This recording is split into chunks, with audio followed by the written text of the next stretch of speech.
po na i-demo po natin kung ano po may tutulong nitong ating power factor collector na advanced technology, power saver device. Po yung aming 25 unit farad na meron pong saksakan sa ilalim.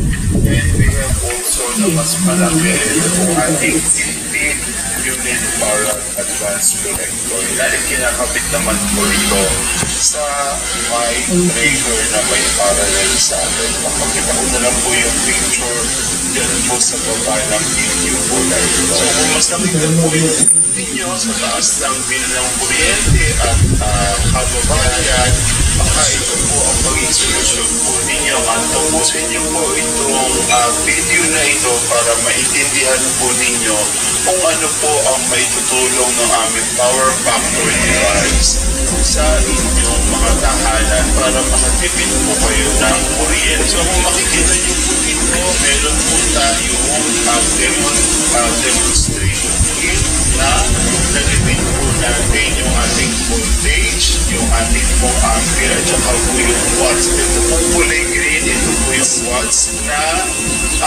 marinig po natin kapag po tayo ay gumamit ng any appliances. So mga basic appliances lang po ang i-demonstrate po. So, simulan po natin sa ilaw. So sa ilaw po, kapag po yan ay ginamit nyo, ito po yung 100 watts. Yan po ay magiging 96 watts. Okay? So makikita nyo naman po yung reading po natin. Ayan. Ang reading po ay nasa 97.8 watts. Ngayon, okay, gamit po tayo ng power factor device. Ito po, no? Ito pong 25 UFS. Ang sakyo lang po sa any outlet. Pwede po. Ito pong inyong 97 watts na ilaw ay magiging ilan po sa sakyo natin. Ito po yung 25 unit farad. Magiging 69 watts na lang po yan, or 69.6 watts. Okay? So yun po yung sa ating 25 unit farad. Ngayon, paano naman gamitin po natin ang 50 unit farad? Isang sakit po sa any outlet sa inyong bahay. Yung 96 watts, kung meron po po kayong gamit po kayo ng mga liquid, pwede po po sa more than 50 gagana po ito. So yung 96 watts nagiging 41.2 watts na lang po. So ganyan po yung natitipid ng ating power factor device, power saver. So sunod naman po natin i-demonstrate ay itong ating plancha. Okay, so ito pong plancha, kung ito po ay gagamitin po ninyo, so ito po yung ating plancha. Okay, so yan po yung pinakasaksakan. Ang gagawin po natin ay i-direct po natin dito sa outlet. Okay, kung ito po yung makukonsumo, so ang makukonsumo po niya is 920 watts or 990 or 918. Now, ito po ating power factor device or power saver ay meron pong saksakan po dito sa likod.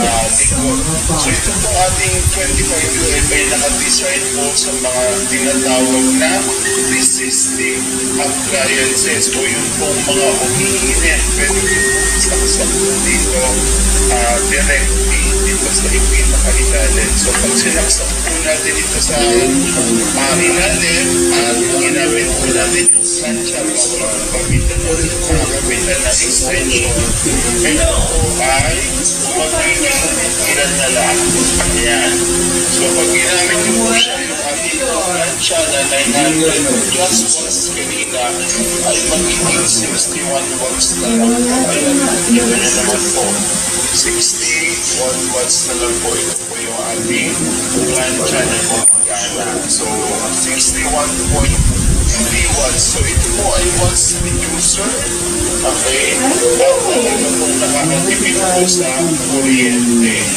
Now, isa po sa mga malimit natin ginagamit sa bahay itong ating rice cooker at saka po yung ating electric kettle. Okay? So ito naman po yung ating i-demonstrate. Tingnan nyo na lang po dito kung ano po malinis na watts ng ating rice cooker. So, ito ating rice cooker ay kailangan lang po kapag gusto, tsaka nyo po siya sasaksak dito sa ating 25 unit para na power saver. Pero kung gusto lang po ang lutuin, ay pwede na po na i-restart ng visual power experiment. So, gagawin na po natin, sasaksak lang po natin ito. At po natin yung gusto mo ng rice cooker.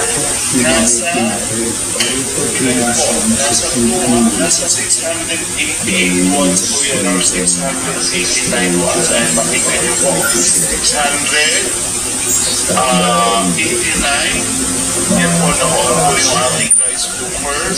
And then, kapag po ginamitan po natin ang power saver device, kailangan po pag kumulo, tsaka nyo po siya sasaksak. So, po natin, tanggalin po natin yung ating rice cooker. Nakita nyo po, 689 watts. Itilin po natin dito sa may pinakasakit sa ilalim. And dito po natin siya i-sasaksak sa ating outlet. So, makikita nyo po yung 689 watts. Nagiging 59 watts lang po, almost 60 watts. So, yan po yung gamit ng ating power saver doon sa ating rice cooker. So, kung araw-araw po tayo nagluluto ng rice cooker, ng rice, makakatipid po talaga tayo. Dahil sa kuryente.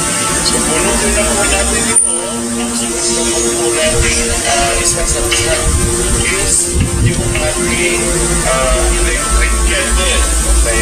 So, kung malimit po tayo magkape, magkakitan, uminom ng tea, pwede po natin itong makatipid din po tayo. So, ito po yung saksakan ng ating electric kettle. So, sa electric kettle naman po, ito po yung pinakamalaki na konsumo sa bahay po natin. Pag yun po ay ginamit po natin, yan ay tinok natin yung ating electric kettle. Yan, makita po natin. So kung makita nyo po, nasa 1,372 yung ating nagagamit sa ating electric kettle. Okay, 1,300. Now, ang gagawin po natin ay i-select na po natin dito sa ating 25 unit farad na device. Okay. So, patayin muna po natin. Then, tanggalin po natin yung saksak. Ilagay po natin dito sa ating 25 unit farad. And then, isaksak po natin dito sa ating outlet.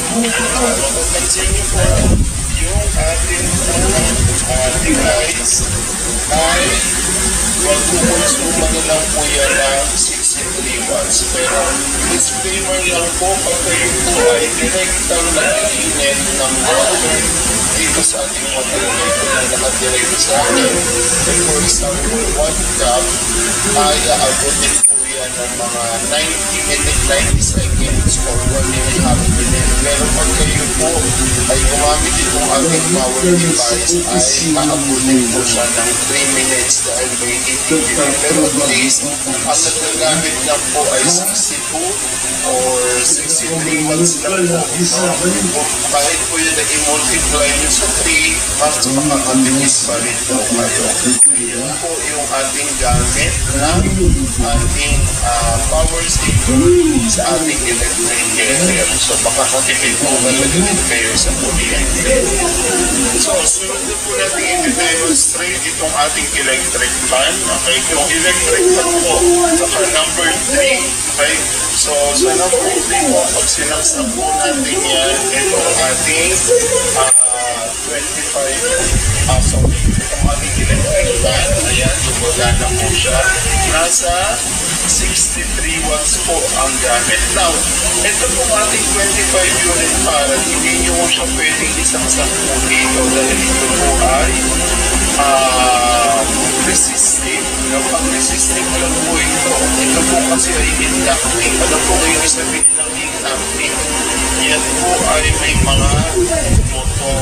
Okay, katulad po ng ginagawa ko po dito sa aking bahay, meron po akong isang 25 UF na nakatabi lang po doon sa saksakan ng aking ref at saka washing machine. Hindi po pwedeng nakadirekta po dito sa ating 25 UF. Katabi lang po kasi po ito ay inductive. Pag isinaksak niyo po direkta doon, pwede pong masira ang inyong refrigerator or washing machine. Okay? So, hindi rin po pwede. Ang mga appliances po na hindi pwede ay itong ating microwave oven. Bawal din po isaksak ang ating air fryer kasi po combination po yan ng motor at saka ng resistive, inductive, and resistive po. So meron din po ako ditong induction cooker. Bawal din po yung isaksak doon sa ating 25 UF. Pwede lang po yung 50 UF kasi po mga inductive po yan. So kung mapansin din po yung ating electric fan, 62 watts, po ay tinabihan nyo ng ating 25 unit para 25 unit para po natin. Isaksak po natin dito. So yung ating 60 watts ay magiging 25 watts na lang po. Ito po yung machine device na 25 UF. Now, ang gagawin po natin ay i-demonstrate po natin itong ating itong ating 50 unit para. Okay? Ito po 50 unit para. Kapag yan po ay ginamitan po ninyo, itong ating device ay isaksak nyo lang din po sa any outlet o kaya naman i-install nyo po ng parallel socket connection sa inyong mga breaker. Meron po tayo ilalagay ng picture yan sa baba ng video po na to para makita po ninyo.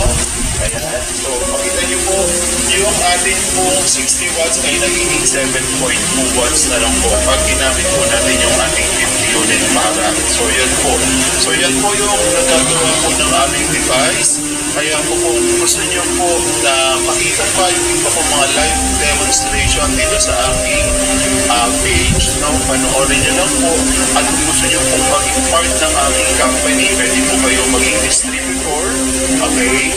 At yan po ay makakatulong po sa atin sa ating mga kuryente, no? Makatipid po tayo at the same time po ay maprotektahan po yung mga wires ng ating kuryente. Dahil ang isa po sa mga ginagawa ng ating power factor corrector ay hindi po masyadong pinapainit ang ating mga kable sa ating mga bahay. At yan po ay nagiging ang magandang effect po niyan ay iwas sunog po tayo. So kung gusto nyo ng ganitong product, pwede nag-deliver po kami nationwide, and then meron po kami office sa Lucena and sa Lipa City, our main office.